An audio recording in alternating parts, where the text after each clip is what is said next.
resources and equipment on jobs, on construction jobs, are so critical. And if you're doing it one way over here for the big projects and a different way over here, how do you have any visibility to your resources, to your team members that need to be out there that are critical to the success, and then the equipment that needs to be there for them to be able to do that, whether it's owned equipment or rented equipment, or at least the core of this thing is the same.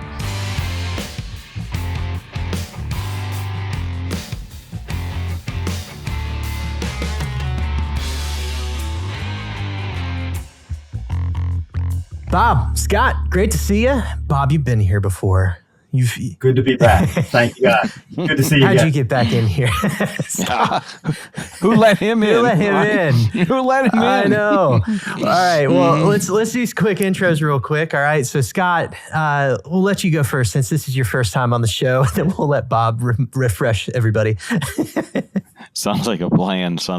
Hey, pleasure to be here. My name's Scott Burdett. I am head of our client solutions team at Trinity and have had the pleasure of doing this for 27 years. That's awesome, man. Well, okay, get into what it is that you do, though. I want to understand. Oh, you want to know what I do? Yeah, too? what do you do? Yeah, what I do. Oh, okay. Let's get into that. Yeah, so we develop solutions for our clients to help them get better at whatever job they're doing. Awesome. A lot of it's in construction, which of course why we're here, and maybe even Bob too. But it's really, really giving those tools to the right people at the right time, at the right place, and the right tool to help them do their job. Now listen here, Scott. All right, the ripping on each other is kind of Eddie and I's thing. All right, so ease up. All right, ease up. All right, Bob, you want to go ahead?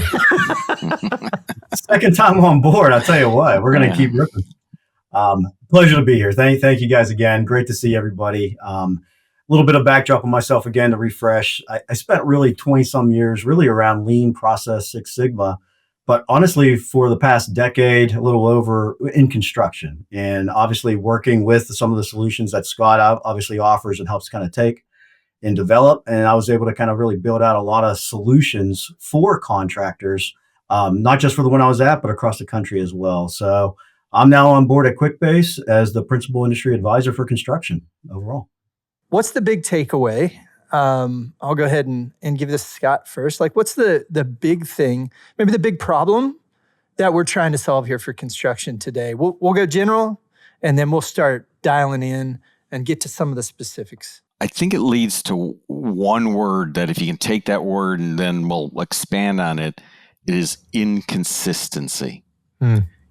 And while we're speaking to the end user, it's that inconsistency of data, processes, solutions, and within a company where you see some people doing it one way and other people doing it another way, and that all never comes together, and the challenges that faces. Bob's hit up against that a lot of times from a true end user being out there in the field standpoint. Bob, what do you see in that area?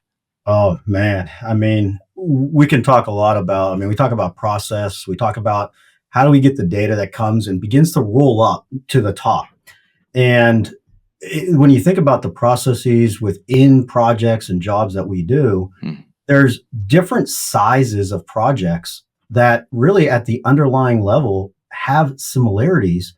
But what's really interesting about this, I think, is we allow for that inconsistency a lot because either we just don't want to manage that with the rest of the large projects that we have, and we allow smaller projects to kind of vet a lot of the processes that we're trying to get through.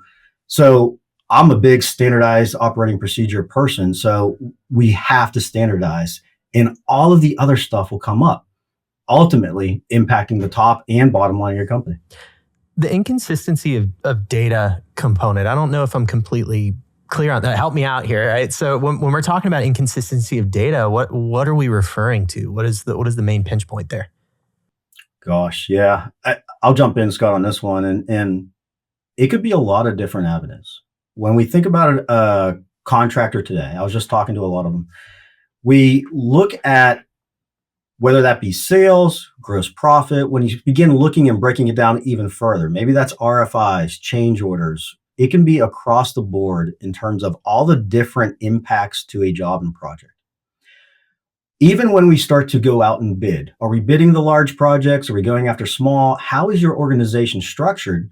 And what happens a lot of times, we have these really robust processes for these large projects because that's front and center. We get a lot of technology that's beginning to dictate. Maybe they're modeled all the time, right? But then we decide as an organization, hey, maybe it's 5 million and under. We're not going to model that. We don't have the resources internally, and things begin to kind of slide. So when you pick up the phone or when a project manager even starts and they raise their hand, hey, I have a $10 million job. I get it, but I have a $4 million job. How do I need to do these things? Oh, just email. Oh, you just got to go walk down the office and go tell them, or you're kind of on your own. Let's use an Excel spreadsheet. Tyler, it's everything. Everything that begins to roll up, that is the leading and laggard indicators of a project, begin to suffer. And at the end of the day, we need that visibility to be efficient. I want to ask Scott here specifically, like, how does that impact the top end of a company? Like, what kind of negative impact does that have there? Yeah. So top end, so leadership. Yes. Whether, the project manager is so key in all of this, of course. But as that rolls up and as I have different processes, so let's talk the physical things going on, the work that has to get done, the tasks that have to be completed to complete any project. If I'm doing them different here than here, and as I record that, right? If I don't record it consistently, then how can that leadership team at any company at all, and I know we're specifically around construction, then roll up and see, am I doing good on these projects, all of my projects, all of them, versus, I can see these, back to Bob's example, 5 million or 10 million and up, but I can't see these. I don't know what's going on. Are my resources, my equipment, my people, everything, materials, what's going on with them? Am I within budget? So as you get these, what was the first word I started out with? Inconsistencies. As you get those inconsistencies across how you manage projects, then that just leads all the way up and they can't see what's going on and they need to. Let me give one more example here because I'm dreaming of my past life. Is that a nightmare? It could be, right? Okay. So we were tasked with honestly process mapping our bid management process from beginning to end to job award. And honestly, we took some weeks, we brought all the players in play, and we started understanding, okay, what's our backlog in terms of estimating and bids? And we got it. We figured this out. We built a nice solution. And then someone raised their hand and said, well, what about service and accounts? What about this other division? Oh, just keep using spreadsheets and stuff. The president instantaneously just loses visibility across the board. And that's just not good enough anymore in this day and age, because we got to see that consistency of process of how things are coming in, because it's always going to be like, well, they're slightly different or it's a little bit different. Let's just use a spreadsheet for that. Those days are over. We can bring that all under one roof. And that's where this all begins, Scott, as you know, is in the bid stage. And it starts to move all the way throughout the project, all the way to the end. Just begin to insert whatever it's on material, equipment, change orders, information across the board. So an inconsistency of tools. It leads to an inconsistency in process, inconsistency of data. All of these different things start to fall. And I mean, this is a hard problem. This is something that we've heard from many, many people, especially lately with all of these different sources of truth. Like I think it's hilarious that we say single source of truth and everybody kind of says that, but it's rarely tying everything together, which I think is really what you guys are passionate about doing, which is like, let's take the chaos out of this and make it easier. Yes. You got to get pretty passionate about that, I would imagine. That's a pretty fun thing to solve. I love your word. Your word there is perfect. Chaos. Yeah. Because I depending on your tool set again, and our job is to get that entire companies to a consistent, the opposite of inconsistent, consistent process. But depending on where you are, it can lead to chaos and the extra burden that are on these poor project managers trying to lead these things that, okay, if I had this, if I had this tool, I know I could go step by step, track it. Everybody knows where everything is. I have full visibility to that across my organization, etc. But if I'm over here, I can't because they didn't develop it for me over here. And I'm using email and spreadsheets and one-offs and sticky notes and stuff like that. I'm at the same company doing the same thing. Hey, we love our stickies, man. We love our stickies. Sorry. I'm sorry. Oh, I got to back off on that one, huh? I got to back off on those sticky notes. You're good. So that's where we come from. Yeah. From a standpoint of consistent processes. Just like if you expect to build something, right? You're expecting, it doesn't matter the cost of that. That is whether it's laying concrete, building a building, any of the processes that go in there, the hundreds, if not thousands of processes, you're expected high quality, do it in the same way. End result is expected, what you're expecting out of that. And it doesn't matter project size, right? Same thing should be with the tool sets that are provided. In this case, we're talking a lot about, of course, data and processes and stuff like that versus the physical. Why not expect that on the other side of the business too? Right? Why not? So inconsistency, creating chaos, over against consistency, creating predictability and visibility of outcomes and proper data for decision making. And just from the standpoint of, I've fallen victim to this myself in my own company, where something falls beneath the line. So small project, and we have a lot of small projects. So that a lot of times can be the bottom of the iceberg, like we like to talk about. A lot of small projects. So I'm losing a lot of data because of the breadth of it. But I want to kind of throw in but we do what works, right? We do what works. So, Bob, I want to kick it to you, because in the pre-call, we talked about how, we do what works. Yes, you can do what works, but what about having a system or a process set up for this? Oh my gosh. I'm going to go kind of up one on this. I was literally just talking to a customer right before this call. And I want to talk about like prefab and the inconsistencies, right? So when we start out and we have these large projects, they're modeled, we set up this nice process from beginning to end. We're going to model it. We're going to put the install, the build drawings. We're going to feed that into the prefab shop. And the gentleman's walking me through this process all the way through. And at the end of it, I say, well, this is great for modeled projects. Well, are all your projects modeled overall? And the answer is no. And when we start looking at that, whether that be really small projects, which never do, or kind of like your medium and specialty sized projects. So a lot of times the answer is, well, what do you want to do with that? Well, that's only 10, 20% of my business. I'm going to work my way through. We're going to go get it done, right? All the way through. There's solutions out there that you don't have to do that. You can bring it all under one roof. And so the real quick answer was, well, instead of following this process in a standard operating procedure, you don't need one. You can say, okay, for this type of project, maybe it follows this process. And it begins to funnel in to one set standard. Because guess what? At the end of the day, you still need estimated hours, actual hours built on that. And the scary part of this is when we have a process in place and something out of left field comes in and messes us up, you're not just talking about the profitability on that one small project now. Now you've impacted many other things in the organization, and it begins to really hit that bottom line on it. So I think that I want to come back to the point that you just kind of made there, which is like, are all projects the same? No. Especially in construction. Like we like to say like auto manufacturing and like point to like Toyota and all of these things. And like, that's great. Like good idea, not against it, but also that breaks down because every sub, every GC, every owner, whoever you're working with from a subcontract standpoint, they have their own systems and processes, and that causes the chaos, right? And being able to tie all that stuff back together, that's kind of the holy grail, as it were. It just keeps you central. It keeps you centralized. It keeps you sane. I think everybody knows that, right? The lean guy over here is probably starting to just like twitch around. Twitch. Well, no. Let me say this. Is that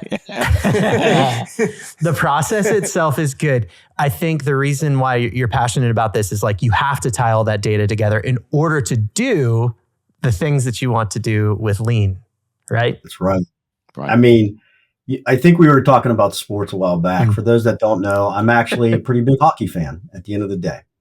And when I think about this, when you're 5 versus 5, everybody's working through the process. Everyone understands what they need to do. You're tracking the stats for shots, scoring, offense, defense. But what happens when you have a penalty kill and you lose a person? Does your entire playbook go out? We're doing the same game. We might have some different players on the ice or on the field playing it. It doesn't mean you throw out all your statistics and what you're actually trying to implement through. You make it work for the consistency of the team, and you begin to bring that all together. You're still playing the same sport. Still playing the same sport, different processes. Right. And it all ends up in the same stat book that the coach and everybody on this team can look at across the entire game just because you had penalties in here. I love the analogy, especially in the middle of the Stanley Cup playoffs right now for all the hockey fans out there. I'm not going to say my team, but I don't have a dog in the hunt. I have no idea. No, I have a dog in the hunt. We'll just keep quiet on that one. Toronto something. Anyway, continue. And that's the exact thing there. I mean, it is, you can, with the right game plan, I'm not going to use the word process here, get to consistent steps, processes, tools across any organization. I will challenge that. I've been doing this for 27 years across 560 clients. And when you can do that, and in all industries, construction and other, a lot of telecom, different things like that. And when you can prove that across that many, the rest out there, you can't say we can't do it for you because we're so different. I hear that all the time, just as a point, right? It can be done. Yeah, you hear from a lot of people and do a lot of implementation of these tools. So yeah, that's the common excuse is like, well, are things different? Mm-hmm. Oh, it's so common. We do things differently. Okay, great. Let's talk about those things you do differently. And let's look at where there are consistencies. There has to be a consistency. I mean, a project is a project. I mean, when it gets down to it in construction world. And yeah, one might be 10 million, where this one's 5, or this one's 50 or $100 million, whatever the size. There are consistencies across those. And then there are differences. We're not going to throw those away and say, oh, there's no differences, and bury our head in the sand. We're going to understand those differences and how we have to account for those on those different, we'll keep this theme, different project sizes. And it absolutely can be done. And you can come out at the end of that with this consistency that we're talking about and those differences that are underneath there, but still using the same tool set. It is possible. I promise you that. I've seen it. And it is a matter of committing to making that, so that's sort of like the next step we get into is how do you get there, right? Right. Well, one thing that's interesting about this, if I can just add one more flavor, is if I put myself in the shoe of a project manager, might start, and you also have people who leave the company, come and go, right? Mm-hmm. And you're being thrown into these projects, and you got to manage these jobs, and everyone's raising their hand saying, well, what's the process and status? You need a tool and a platform that can adjust throughout, because how often do we buy something off the shelf? We've already processed math. We spent thousands, hundreds of thousands of dollars mapping this out, figuring out a solution, buy something off the shelf. We get a new vice president that comes in and changes it because they want to see. Well, the next thing you do to get the consistency of data, because at the end of the day, this all goes back to the WIP report and cash flow and everything else. How do you do it? So looking at these systems, we can bring it all together so that the project managers understand this is the process for this type of size of project, lower all the way down. You still need tools. How do you request tools? Equipment. How do you request equipment and rent them? How do you process a change order? Do we do it in centralized estimating? We can go on and on with a lot of these examples. How do you schedule? It's a big piece of that. I'll add to that, Bob. That's Huge challenge for any client. You're scheduling resources and equipment, mostly, of course, material delivery and everything like that. But man, resources and equipment on jobs, on construction jobs, are so critical. And if you're doing it one way over here for the big projects, and getting back to in a different way over here, how do you have any visibility to your resources, to your team members that need to be out there that are critical to the success, and then the equipment that needs to be there for them to be able to do that, whether it's owned equipment or rented equipment or leased, and as soon as you break that consistency process, you then talk about all the challenges that you're going to run into because of that. And those just go on and on and on. I actually love Bob's. I'm going to go back and just make a comment on something you said a few minutes ago, because, we're talking about consistency and all of that stuff. But we always talk about the new person coming in, the person that's there first day or first week, whatever that is.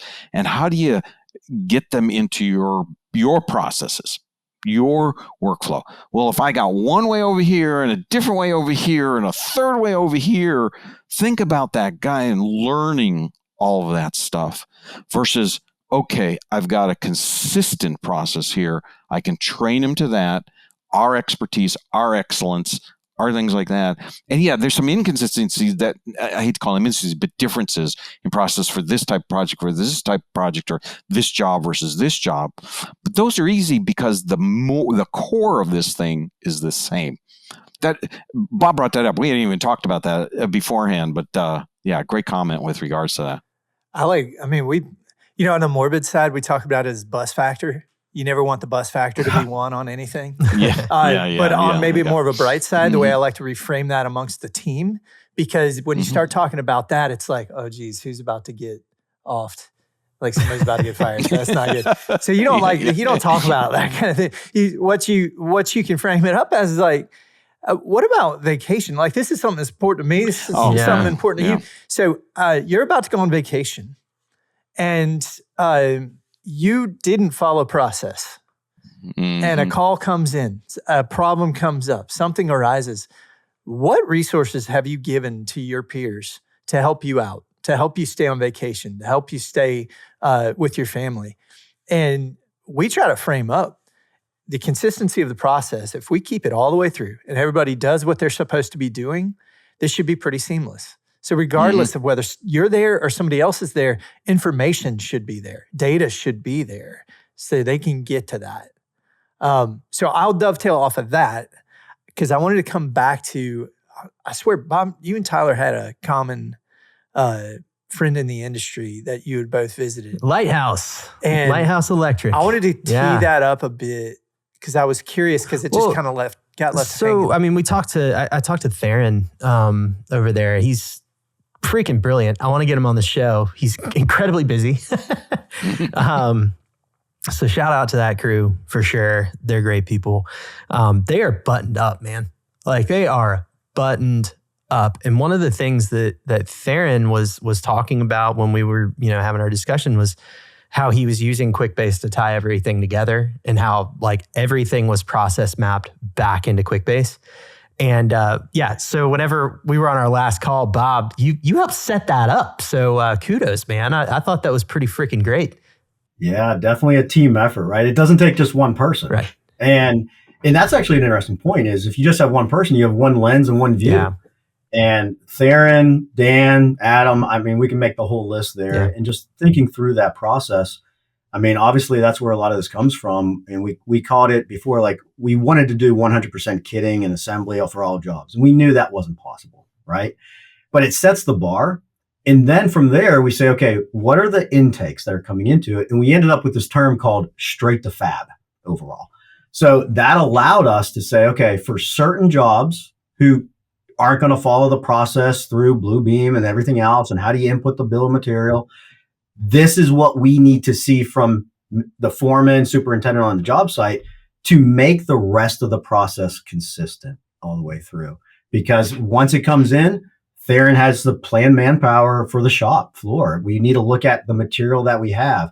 How do we get long lead items to come in on time?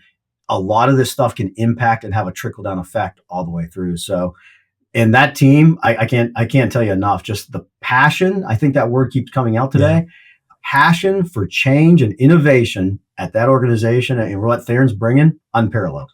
Okay. I'll say this too, is like, as I was launching Field Proof and everything there too, Andy Hatcher over there, like he's a quick call away, be like, hey, I got this thing. You guys interested? Yeah, we'll talk. Like we'll talk, because they're always looking for new stuff to up the game for themselves. But I mean, they put it through the ringer too. Like they're looking for new stuff, but they're going to put it through the freaking ringer before they implement it. So like, it has to be valuable for them to implement.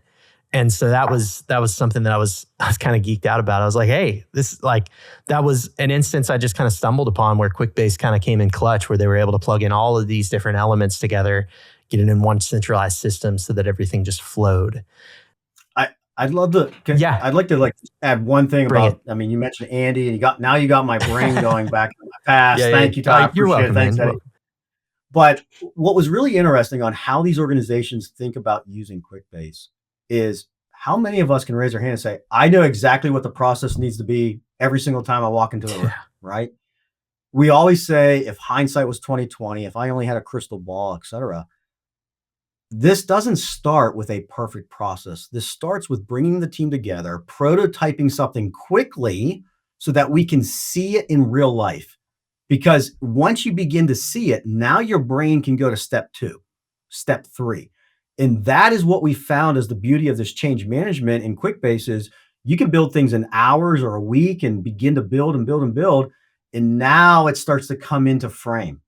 So Andy Hatcher, we started off, what's your strategy? What does business development look like?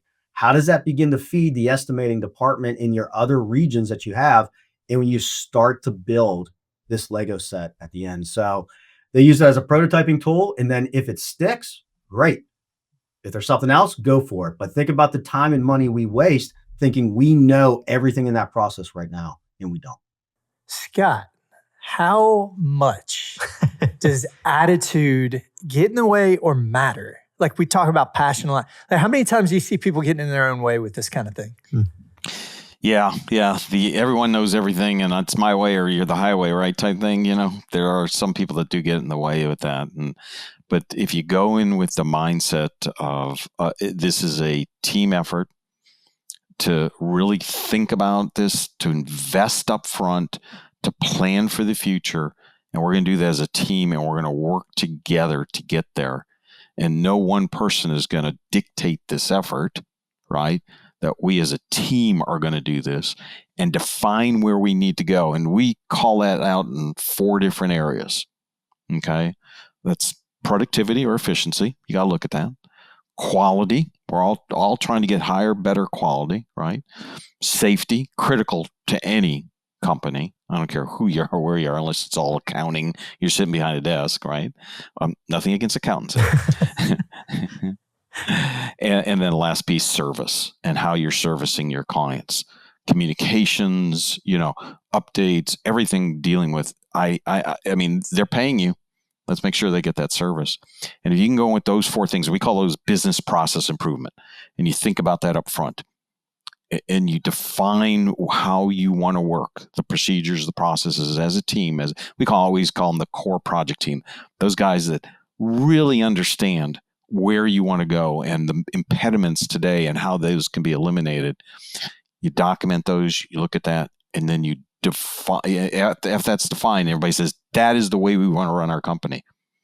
Consistent workflow processes that address productivity, safety, quality, and service. Then you build to that.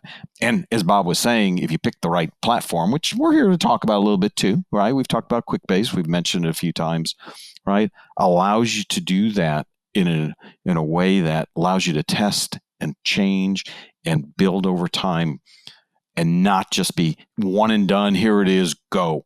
No, listen to your team. Okay, can we do this here? Yeah, sure. Absolutely. That's what the platform allows us to do. Okay. Could we try this here or could we adjust this here? Absolutely.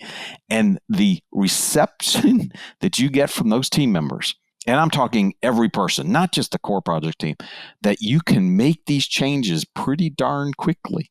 right? That this isn't this static thing that you bought off the shelf and it gets you 85% of the way there and you're still struggling with that last 15%, but that you are having, what we call it, Trinity, no compromise, zero compromise, changes the game on everybody. And that attitude, and a little bit, that person that was like, I don't know, they'll come dragging and kicking along, but at some point they're going to go, wow, this really works. Make them part of the process, right, Scott? I mean, our prefab app, when we started at Lighthouse, was 2 tables. For Quickbase, you'll laugh, Scott, right? 2 tables, not that big. It was about tracking a phone call. When do you need this on site? Yeah. And then you now get the ideas flowing from the group of innovation.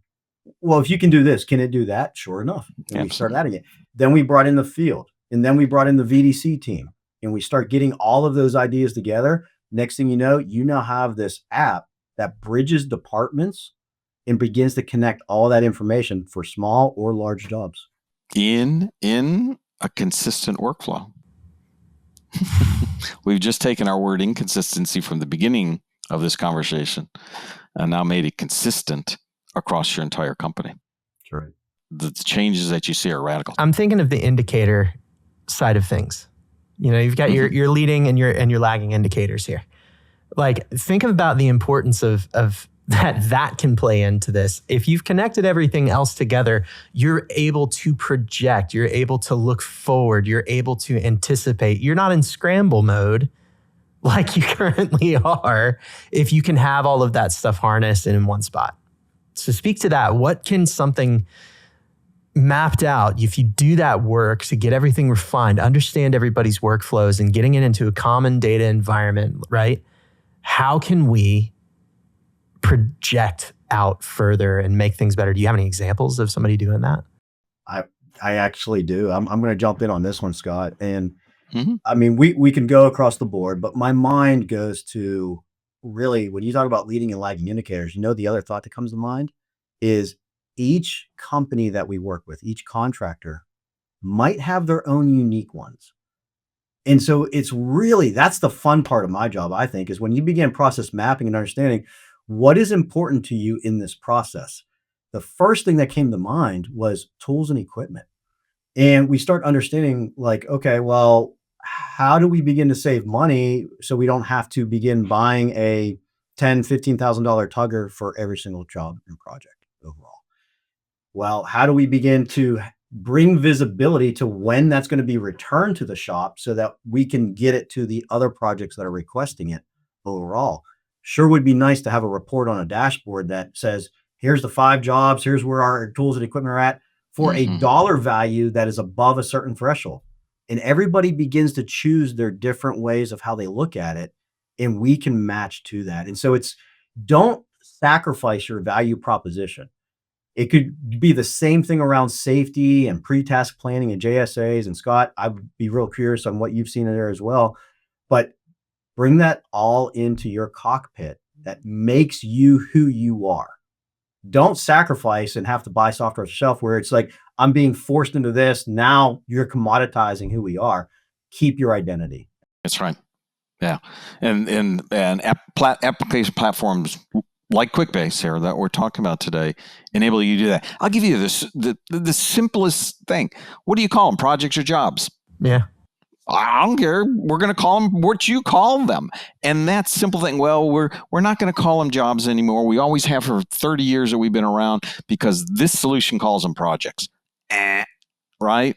And that's the simplest example, but I'm talking on, and Bob is too, on down the way that it is your processes, your nomenclature, your workflows, and you put the business process improvement on top of that. You just don't do what you're doing with, there's some challenges at every company today.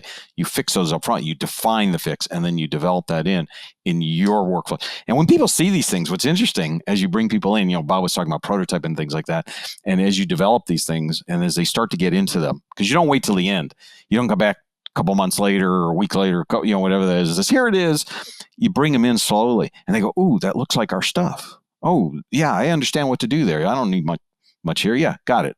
Then you bring the next piece in and you start tying all these together. They're like, oh, these are our workflows. I understand this. This is our verbiage, exactly what we say. Call it out there. And it's so cool to see that whoa factor, that wow factor of them understanding that. And as they see it build out and they test it and they provide feedback and you make changes on the go here, totally changes the game versus here's your package, here's how you're going to use it. And to look at across all of your projects or jobs on your dashboard, and how often do we come across a project executive or senior PM that has many PMs underneath them and they're trying to get a bird's eye view, right? Or a project manager has many jobs all the way through. Tyler, you talk about like what are some other leading lagging indicators? Some company might look at total billing, total invoice. What about earned revenue?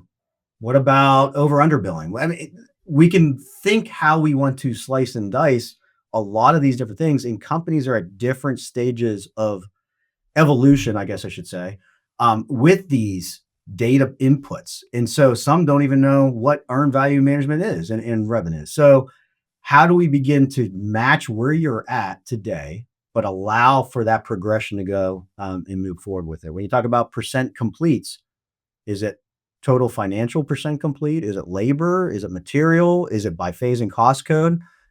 Depends on how you'd like to look at it, but we can adjust to it. Absolutely. That's a problem with tools, right? I mean, just how they scale. I Yes. want to build my business and I want a tool to grow with me. 20 million today. What does it look like for 250 million? And I was actually just talking to someone else. When you start hitting these thresholds, you can go from 250 to 700 million pretty dang quickly overall. Yeah. And are we prepared? Think about how many people are at certain departments in that level of information will get really large. And, you know, Eddie, how often have we heard, and Scott, well, I'm not as big as so-and-so, so I don't need this for it, right? Well, now's the time to do it. Let us grow with you because we can set that consistency up front and it'll be easier as opposed to turning the ship at the end. So, yeah. Well, yeah, implementing software, like if you're just picking the one size fits all, you know, a lot of times it is, you see the thing that's got all the bells and whistles on it, but it's an enterprise level software that you're like, gosh, I can't even begin to fathom how one use all that or why I should even pay for it. But then if you scale, are you going to regret that decision later? It would be nice to have something that like fits your swing today. And then continues to, fit it tomorrow. I have kind of a silly question here. If you could, and shut this down if this doesn't make sense, but I'm thinking through, all right, I'm a sub and I'm working with multiple general contractors and everybody likes to use their own project management system. Can you give me an example? What kind of tools can I connect into? What sorts of industry platforms can I connect into to get data back and make my process easier? Because I think that could resonate with a lot of people if they understand, here are the types of things that I can map. Problem across the board. Yeah. No question about it. If they'd all use Quickbase, we'd be just fine now here, just as a point. And we can easily, would love that, but it ain't going to happen.